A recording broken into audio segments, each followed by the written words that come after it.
Hello बच्चा लोग, तो कैसे आप सब लोग। आई होप सब अच्छे होंगे, मस्त होंगे और पढ़ाई कर रहे होंगे। तो क्योंकि एग्ज़ाम नज़दीक आ रहा है तो पढ़ाई तो कर ही रहे होंगे। चलो, आज हम अपना जो चैप्टर पढ़ेंगे वो चैप्टर होगा हमारा कोऑर्डिनेशन कंपाउंड। इसके अंदर हम ये है हमारा 12th का चैप्टर, क्लास 12th का केमिस्ट्री का चैप्टर। इसको आज हम पढ़ेंगे, ठीक है। चलो, तो स्टार्ट करते हैं कोऑर्डिनेशन कंपाउंड। तो जो कोऑर्डिनेशन कंपाउंड है वो क्या होता है? कोऑर्डिनेशन कंपाउंड के अंदर एक सेंट्रल मेटल एटम होता है या फिर आयन होता है। वो नंबर ऑफ न्यूट्रल मॉलिक्यूल या फिर नेगेटिव चार्ज स्पीसीज से सराउंडेड होता है। मतलब कि यहाँ पे कोई सेंट्रल मेटल एटम है, वो नंबर ऑफ न्यूट्रल या फिर नेगेटिव स्पीसीज से घिरा हुआ होता है, उसको हम कहते हैं कोऑर्डिनेशन कंपाउंड। जैसे कि देखो FeCN6Cl2, FeCN6Cl2। तो देखो ये है हमारा क्या, सेंट्रल मेटल एटम। ये है हमारा सेंट्रल मेटल एटम, ये घिरा हुआ है, ये न्यूट्रल, ये भी न्यूट्रल और ये नेगेटिव चार्ज स्पीसीज से, ठीक है। इसको हम क्या कहेंगे? Coordination compound, coordination compound. देखो देखो ये दे रखा है FeCN6 Cl4। तो ये क्या है? Counter ion. ये क्या है हमारा? Counter ion. जो Fe है वो है सेंट्रल मेटल एटम, Fe है हमारा सेंट्रल मेटल एटम। Cn क्या है हमारा? 6Cn क्या है? लिगेंड्स है। 6Cn है तो ये क्या है? हमारे लिगेंड्स, ठीक है। अगली बात करते हैं कोऑर्डिनेशन नंबर की। कोऑर्डिनेशन नंबर कितना होता है इसका? मतलब कि कोऑर्डिनेशन नंबर की बात करें तो क्या होते हैं वो?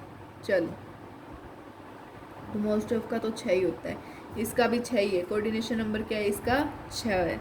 चलो सुनो सुनो सुनो, देखो बेटा, ये चैप्टर भी हमारा ज़्यादा देर का नहीं है। ये चैप्टर भी हमारा शायद 25 से 30 मिनट में कंप्लीट हो जाएगा। 25 से 30 मिनट में कंप्लीट हो जाएगा। जल्दी से जल्दी मैं आपका सारा सिलेबस करवाना चाहती हूँ ताकि आपको ज़्यादा से ज़्यादा क्वेश्चन कर सको, आपकी थ्योरी कंप्लीट हो जाए और आप ज़्यादा से ज़्यादा क्वेश्चंस कर सको। चलो, अब हम पढ़ते हैं। चलो, जो कोऑर्डिनेशन नंबर है वो होता क्या है? जो नंबर ऑफ लिगैंड जो अटैच होते हैं सेंट्रल मेटल एटम से, ऐसे नंबर ऑफ लिगैंड्स, मतलब कि ऐसे लिगैंड्स जो सेंट्रल मेटल एटम से कनेक्ट होते हैं, अटैच्ड होते हैं, उसको हम कहते हैं उसका कोऑर्डिनेशन नंबर। जैसे कि सेंट्रल मेटल एटम के साथ 4 जुड़े हैं तो 4 है उसका कोऑर्डिनेशन, 5 जुड़े तो 5 कोऑर्डिनेशन, 7 जुड़े हैं तो 7 कोऑर्डिनेशन नंबर, ठीक है। इसको हम कहते हैं कोऑर्डिनेशन नंबर। अगली बात करते हैं कोऑर्डिनेशन पॉलीहेड्रॉन की। कोऑर्डिनेशन पॉलीहेड्रॉन किसके अंदर क्या होता है? Spatial arrangement of ligand atom, ligand atoms की अरेंजमेंट के ऊपर कि कैसी अरेंजमेंट है। अगर उसके अंदर ऐसी वाली अरेंजमेंट आ गई लिगेंड्स में तो क्या होगा? टेट्राहेड्रल हो जाएगा हमारा। अगर 6 वाली आ गई ऐसे तो वो ऑक्टाहेड्रल हो जाएगा। तो वो क्या हो जाएगा? ऑक्टाहेड्रल हो जाएगा, ठीक है। अगली बात करते हैं लिगेंड्स की। लिगेंड क्या होते हैं? जो डोनेट कर दे इलेक्ट्रॉन को, सेंट्रल मेटल एटम को, इलेक्ट्रॉन को डोनेट कर दे किसके पास? सेंट्रल मेटल एटम के पास, ठीक है। उसको हम कहते हैं लिगेंड, उसको हम क्या कहते हैं? लिगेंड, ठीक है। अगली बात आती है डेंटिसिटी की। डेंटिसिटी क्या होती है? Number of A donor atom in a ligand. Ligand के अंदर कितने नंबर ऑफ डोनर एटम, कितने मतलब कि कितने डोनर एटम, यानी कि कितने इलेक्ट्रॉन डोनेट हो जाएंगे सेंट्रल एटम के पास, कितने इलेक्ट्रॉन डोनेट हो जाएंगे सेंट्रल एटम के पास। मतलब कौन कौन करेगा और कितने करेंगे। तो कितने करेंगे तो वो क्या हो जाएगी? हमारी डेंटिसिटी। अगर यूनिडेंटेट होगा, अगर एक करेगा तो एग्जाम्पल कौन सा है? NH3 होगा, वो OH होगा, CN-, NO2- और Cl-, ठीक है। ये होगा हमारा यूनिडेंटेट। अगर बात करें डाइडेंटेट की तो डेंटिसिटी इसके अंदर क्या हो जाएगी? 2 हो जाएगी। एग्जाम्पल की बात करें CH2CH2, NH2NH2, ये क्या हो जाएगा हमारा? इथेन 1,2 देखो इथेन 1,2 डाई अमीन, इथेन 1,2 डाई अमीन EN, ठीक है।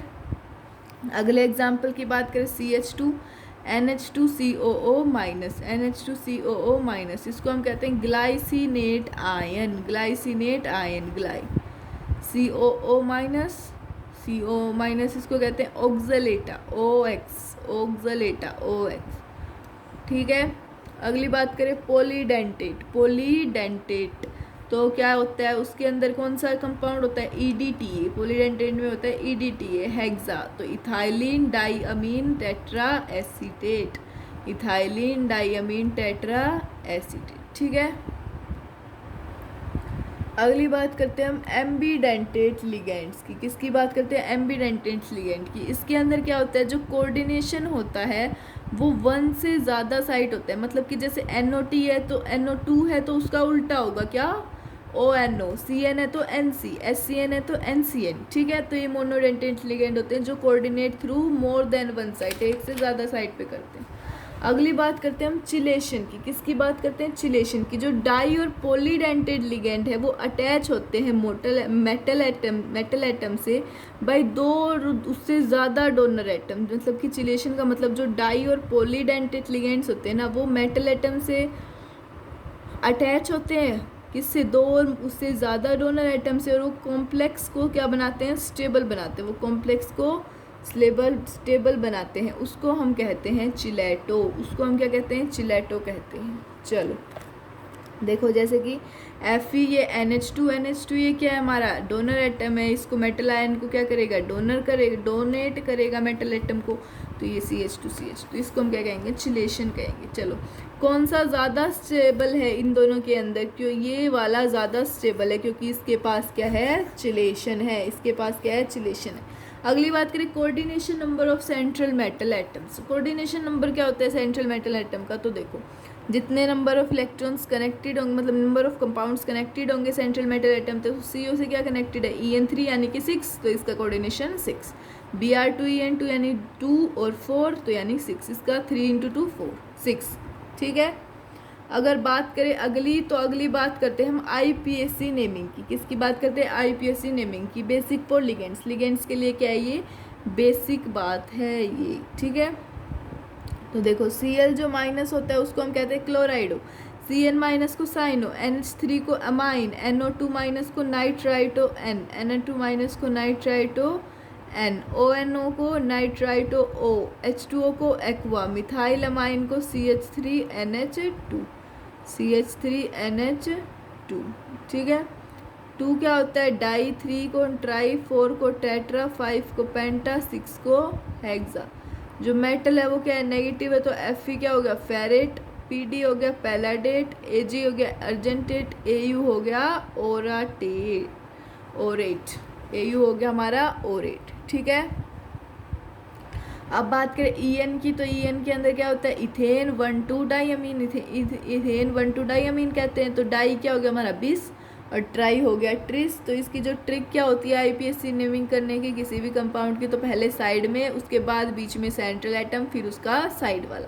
देखो मैं दिखा रही हूँ आपको कैसे करते हैं। तो देखो इसके अंदर क्या है, देखो सबसे पहले क्वेश्चन है CONH3 होल 5 Cl × Cl2। तो देखो CO की हमें निकालनी है, तो उसकी x मान ली, x, NH3 की होगी 0, NH3 की क्या होगी? 0, माइनस का ये 1, -1 Cl का। अब देखो इसके ऊपर चार्ज कितना? -2, तो इस पे होगा +2, तो इक्वल टू में 2 आ गया, तो x की वैल्यू क्या आ गई? +3। तो x की वैल्यू +3, तो CO का ऑक्सीडेशन नंबर कितना आ गया? 3, ऑक्सीडेशन नंबर 3 आ गया। तो अब इसको हम कैसे लिखेंगे? इसको हम लिखेंगे, बेटा 1 मिनट रुको, तब तक मैं आपको बता देती हूँ कि मैं आपको इस चैप्टर के अंदर क्वेश्चन आंसर्स नहीं करवा रही हूँ, क्योंकि हम इसके बाद अलग से सेपरेट वीडियो बनाएंगे, उसमें करवाऊंगी। और अगर कोई भी आपको डाउट हो या फिर कुछ भी डिस्कशन करना हो, तो आप मेरे को टेलीग्राम पे डायरेक्ट ग्रुप ज्वाइन करके मैसेज कर सकते हो, या फिर इंस्टाग्राम पे DM कर सकते हो। ठीक है, मैंने नीचे लिंक डिस्क्रिप्शन में दे रखी है। चलो, तो सबसे पहले क्या आएगा? साइड वाला आइटम, तो ये क्या हो गया? पेंटा अमीन, डबल M आएगा इसके अंदर, पेंटा अमीन, फिर क्लोराइडो, फिर बीच का आइटम CO मतलब कोबाल्ट की ऑक्सीडेशन नंबर 3, और बाहर वाला फिर क्लोराइड, अगर ये नेगेटिव में हो तो ये क्लोराइड। चलो अगली बात करते हैं अगले क्वेश्चन की। जो CONO2 होल थ्राइस है वो क्या होगा? CONO2 whole thrice NH3 whole thrice.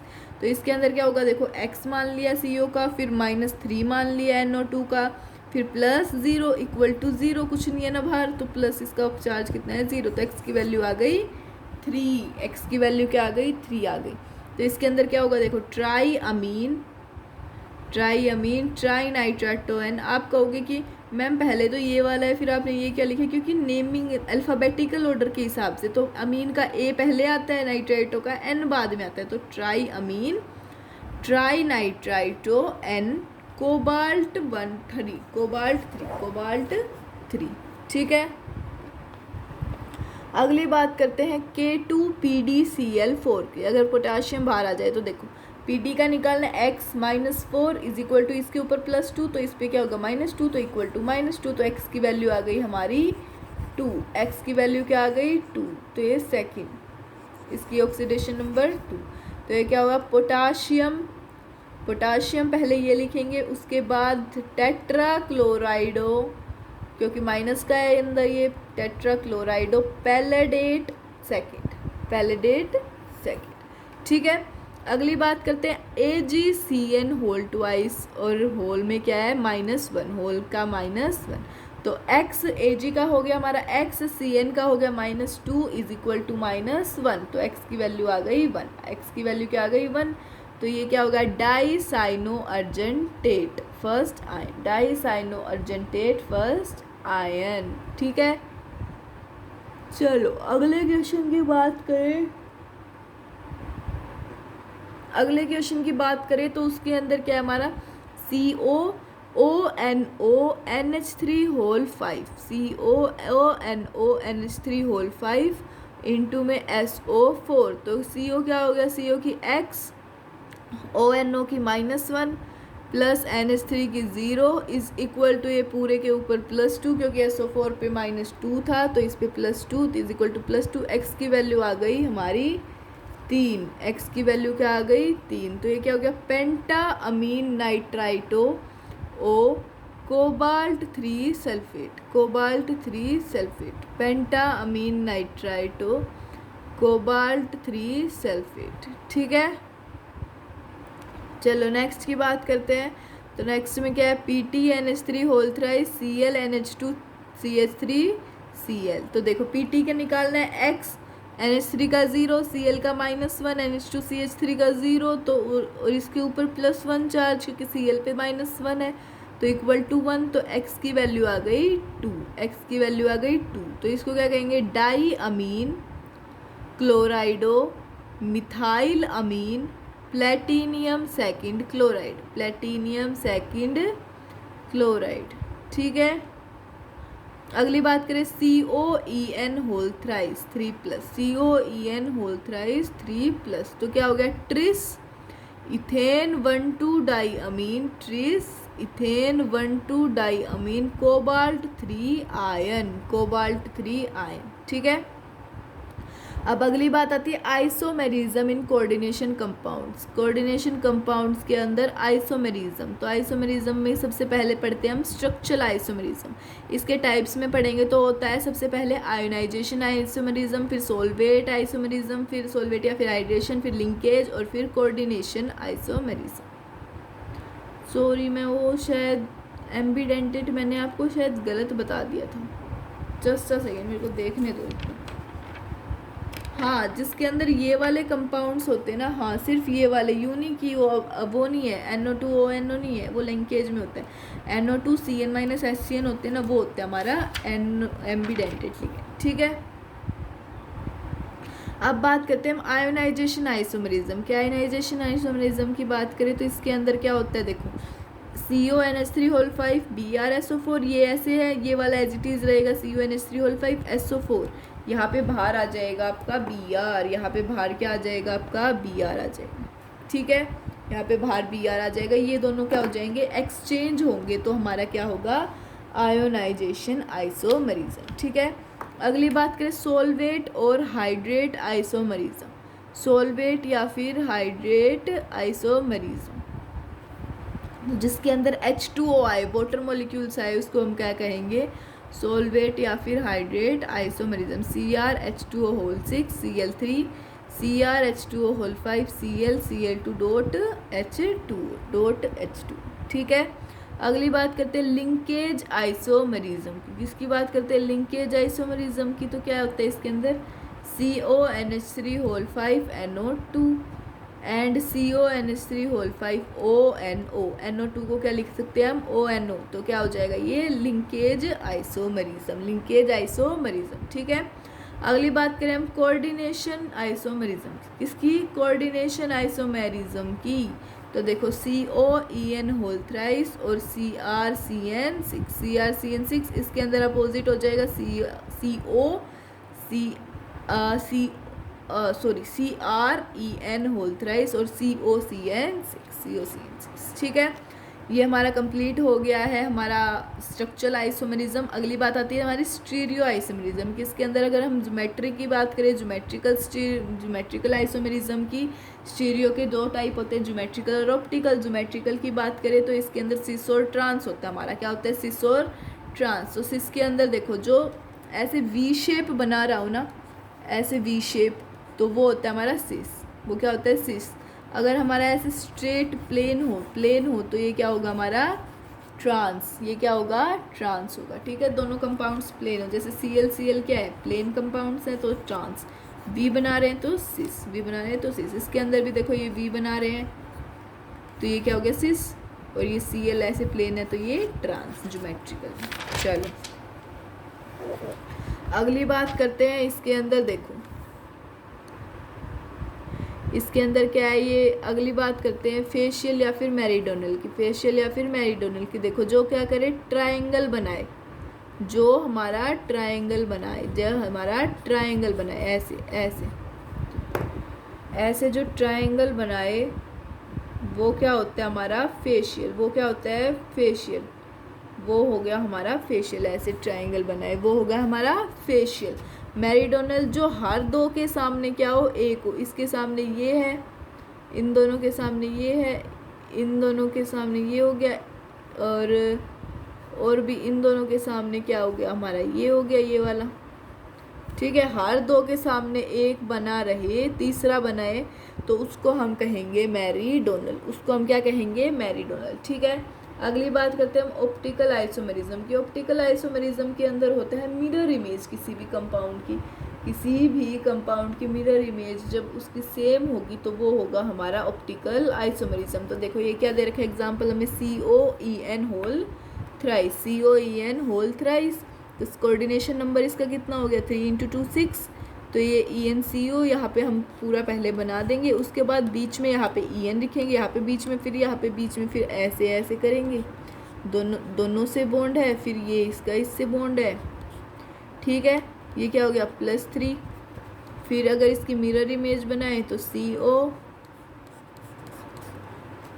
ठीक है, फिर एक एक स्टेप आगे कर देंगे, इसको तो आगे कर दिया तो आ गया EN इधर, ये इसकी मिरर इमेज है, ठीक है।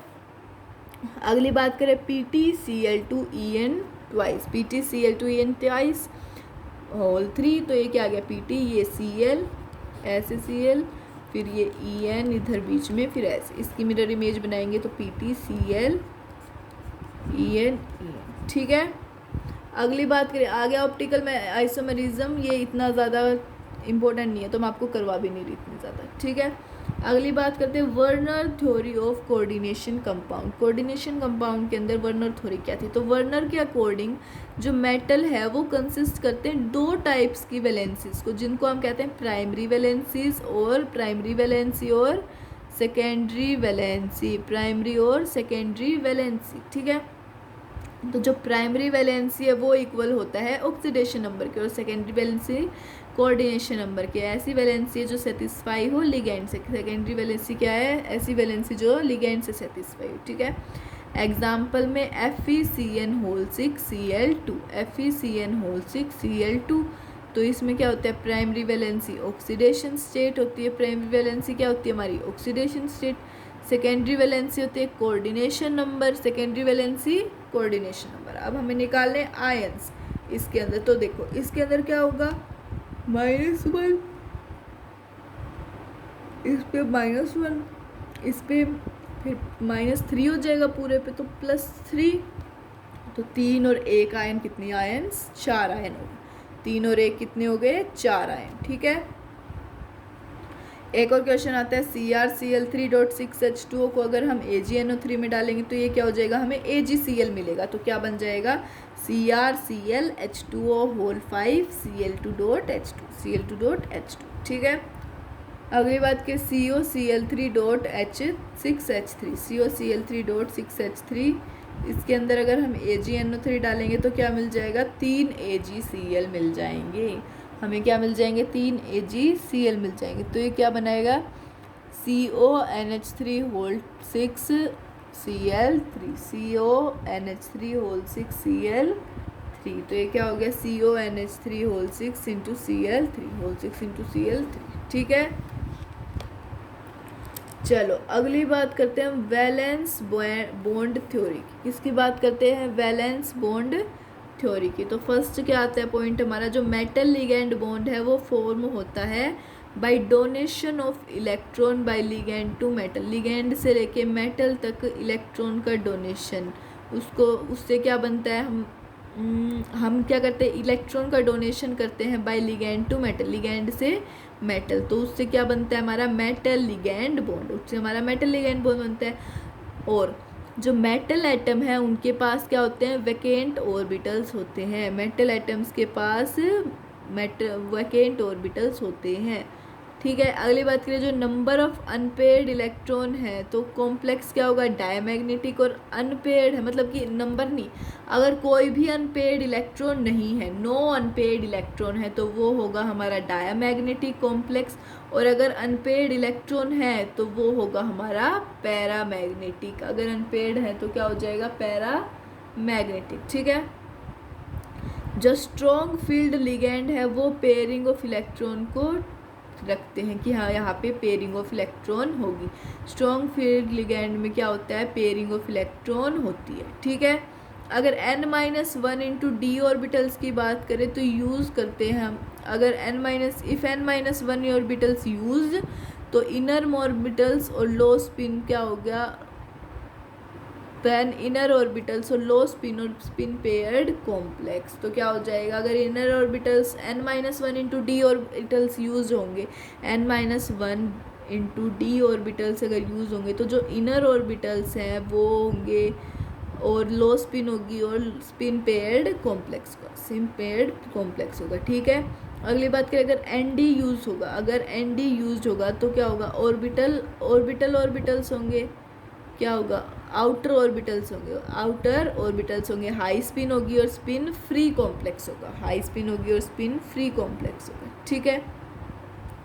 अगली बात करते हैं स्पेक्ट्रोकेमिकल सीरीज की। किसकी बात करते हैं, स्पेक्ट्रोकेमिकल सीरीज की। इसके अंदर देखो सबसे छोटा जो होता है वो होता है हमारा H2O, उसके बाद होता है NCS, उसके बाद क्या होता है, उसके बाद होता है EDTA, उससे कम होता है, फिर उससे बड़ा होता है NH3, फिर उससे बड़ा होता है EN, फिर उससे बड़ा NO2-, फिर उससे बड़ा होता है CN-, उससे बड़ा होता है CN-, फिर CO, फिर क्या होता है हमारा CO, फिर क्या होता है हमारा CO, ठीक है। आ गया समझ में, चलो चलो अगली बात करते हैं, जो H2O होता है वो होता है हमारा वीक लिगेंड। H2O क्या होता है हमारा, सबसे वीक होता है। चलो अगली बात करते हैं, VBT में अगर कोऑर्डिनेशन हमारा 4 होगा तो हाइब्रिडाइजेशन होगा sp3 या फिर DsP2। sp3 होगा तो टेट्राहेड्रल, DsP2 होगा तो स्क्वायर प्लेनर, DsP2 होगा तो स्क्वायर प्लेनर। अगर 6 कोऑर्डिनेशन नंबर की बात करें तो sp3D2 और D2sp3, दोनों में क्या होगा, ऑक्टाहेड्रल, दोनों में होगा हमारा ऑक्टाहेड्रल, ठीक है।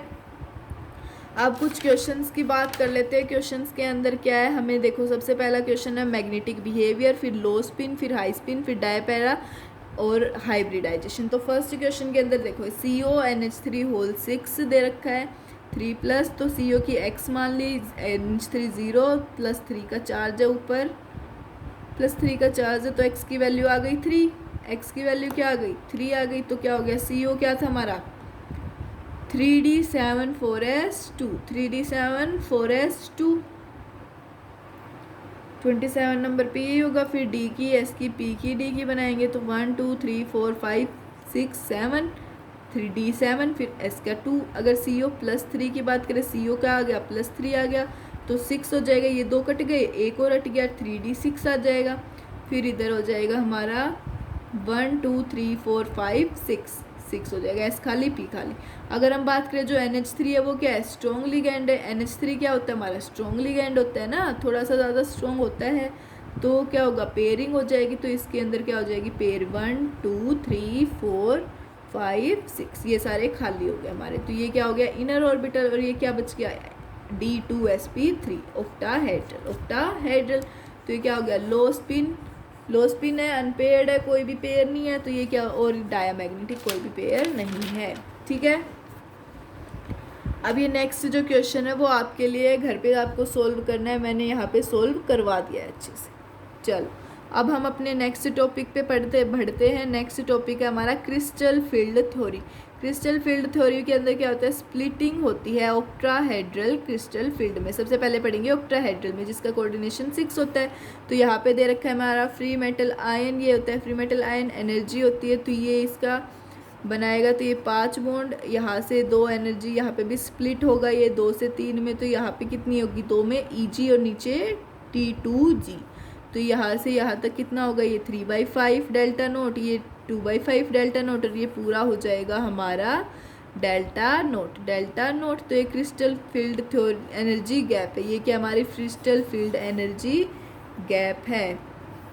अब ये है average energy in spherical crystal field, average energy in spherical crystal field, average energy है स्फेरिकल क्रिस्टल फील्ड में। ठीक है, अगली बात करते हैं splitting in a tetrahedral crystal field. Tetrahedral crystal field के अंदर स्प्लिटिंग कैसे होगी, तो इसके अंदर क्या हो जाएगा, उल्टा हो जाएगा, ये इधर है, ये इधर, तो इसमें इधर ऊपर जाएगा, ये नीचे आएगा, ये ऊपर जाएगा, ये नीचे आएगा, मतलब कि 3 वाला ऊपर हो जाएगा, 2 वाला नीचे। तो ये जो फर्स्ट है उसको कहेंगे हम DXY, सेकंड वाले को DYZ, थर्ड वाले को DXZ, इसको T2G, इसको EG। तो ये क्या हो जाएगा, डेल्टा नोट, ये 2/5 डेल्टा नोट, और ये नीचे वाला 3/5 डेल्टा नोट, 3/5 डेल्टा नोट। ये क्या है, DX² - Y², और ये क्या है, DZ²।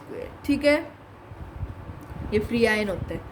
चलो अगली बात करते हैं colour in coordination compound. Coordination compounds के अंदर कलर क्या होता है, तो ये एब्जॉर्ब करता है लाइट किससे, विजिबल रेंज से, और ट्रांजिशन ऑफ इलेक्ट्रॉन से, कहाँ से, from lower d orbital level to higher d orbital level. ये लाइट को एब्जॉर्ब करता है विजिबल रेंज से, और ट्रांजिशन ऑफ इलेक्ट्रॉन से, कहाँ से, from lower d energy level, कहाँ से, लोअर d एनर्जी से लेवल से लेके हायर d एनर्जी लेवल से, और इसको हम क्या कहते हैं, डी ट्रांजिशन। ये रीज़न है बिहाइंड कलर के। अगर भाई डी ट्रांजिशन होगी ना किसी में, अगर डी के ऊपर कुछ भी होगा तो उसके अंदर वो कलर्ड कॉम्प्लेक्स होगा। अगर D 0 होता है तो वो कलर्ड कॉम्प्लेक्स नहीं होगा। ठीक है, अगली बात करते हैं bonding in metal carbonyls. Metal carbonyls के अंदर बॉन्डिंग क्या होती है, जो कंपाउंड्स होते हैं जिनके पास कम से कम एक मेटल कार्बन बॉन्ड होता है, उसको हम कहते हैं ऑर्गेनोमेटेलिक कंपाउंड। जिनके पास कम से कम एक मेटल कार्बन बॉन्ड होता है उसको हम कहते हैं ऑर्गेनोमेटेलिक कंपाउंड्स। तो जो मेटल कार्बन सिग्मा होता है, जो हमारा मेटल कार्बन सिग्मा है वो बॉन्ड है, वो क्या होता है, फॉर्म होता है डोनेशन ऑफ लोन पेयर से, by the carbonyl carbon into a vacant orbital of metal. By carbonyl carbon किससे, कार्बोनाइल कार्बन से, किसके अंदर, vacant orbital of metal, vacant orbital of metal. जो मेटल कार्बन सिग्मा बॉन्ड होता है वो form होता है डोनेशन ऑफ लोन पेयर से। ठीक है, और किससे फॉर्म होता है, डोनेशन ऑफ लोन पेयर से, बाय, जो कौन करता है, कार्बोनाइल कार्बन करता है, किसके अंदर, vacant orbital of metal, vacant orbital of metal में। ठीक है, अगली बात करते हैं, जो मेटल कार्बन होता है वो पाई बॉन्ड फॉर्म करता है। जब metal carbon pi bond is formed by donation of a pair of electron from field D orbital. जो मेटल कार्बन का पाई बॉन्ड होता है वो फॉर्म होता है जब इलेक्ट्रॉन को डोनेट करे, जो फील्ड डी ऑर्बिटल होता है ना, वो फील्ड होता है, तो वो अगर इलेक्ट्रॉन को डोनेट करे तो जो हमारा metal carbon pi bond form होता है। ठीक है, अगली बात करते हैं, जो the metal to ligand bonding creates a synergic bond, जो देता है हमें स्ट्रेंथ। जो मेटल से लिगैंड बॉन्ड क्रिएट करते हैं ना हम, तो वो एक सिनर्जिक इफेक्ट देता है, वो क्रिएट करता है एक सिनर्जिक इफेक्ट जो हमें देता है स्ट्रेंथ। जो मेटल से लिगैंड बॉन्डिंग होती है वो क्रिएट करता है एक सिनर्जिक इफेक्ट जो हमें देता है स्ट्रेंथ, विच गिव्स स्ट्रेंथ। ठीक है, ये देखो ये M है, ये CO है, तो ये इसके अंदर ये डोनेट करेगा तो ये क्या बनेगा, पाई से पाई स्टार, पाई बॉन्ड बन जाएगा। ये डोनेट करेगा तो पाई बॉन्ड फॉर्म होगा। ठीक है, अगली बात करते हैं यूजेस ऑफ कोऑर्डिनेशन कंपाउंड के। कोऑर्डिनेशन कंपाउंड्स के यूजेस क्या होते हैं, तो जो फर्स्ट होता है वो होता है बायोलॉजिकल सिस्टम, सेकेंड मेडिसिन्स में, बायोलॉजिकल सिस्टम्स में यूज़ होता है, मेडिसिन्स में यूज़ होता है, और मेटलर्जीज में यूज़ होता है। मेटलर्जीज में क्या होता है, सेपरेट करता है मेटल्स को।